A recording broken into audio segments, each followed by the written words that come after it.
I get your force, but guys, you know what? Listen, y'all need to understand a couple of things in these streets on the left and on the right. Peruse them, okay? Scan them like a horizon or whatever. Understand this thing. I've been stubborn my entire life. I have been stubborn my entire life. I guess I was raised up for such a day and a time as this. You will know that Ezekiel was raised up by the Lord to have a head hard as flint. And he will also be as obstinate and as stubborn as the people over whom he was prophesying, because, I mean, proper, they were reprobate that way. So Ezekiel had to, in and of himself, just kind of be unreachable, untouchable, and uncontactable by these individuals. He had to, in and of himself, have a hard heart and a hard head against their thing, so that it would be like a nice little ramming bull competition or whatever. That everybody's going to always be like, go, go, go, go, at a tennis match watching.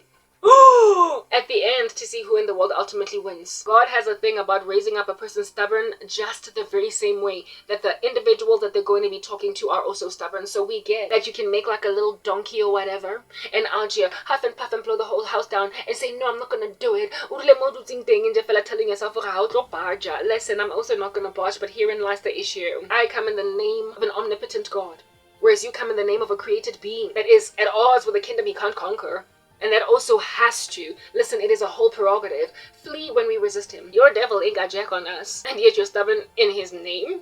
Whatever, you ain't got jack on us, and I am stubborn in the name of God. You're not going to win.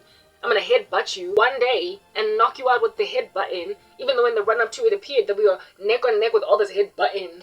It looked as if that we were neck on neck with all of this clashing. You imagine that we were both like the Titans clashing, equal playing ground, until it becomes clear that I come in the name of the Lord who created, even the God that gave you strength to think that you could actually be stubborn against me. You cannot be stubborn against God's disciples. You will lose. That's what I'm getting at.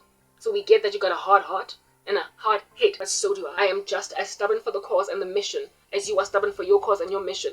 But I come with a power that you can't conquer. So ultimately, when you're busy blowing steam, all upset, huffing and puffing, snot drana and pass, I will win. So this then lends me to this particular space then. Why not repent? Because you can't conquer me. If God be for us, no one can be against us, and if you can't beat him, join him.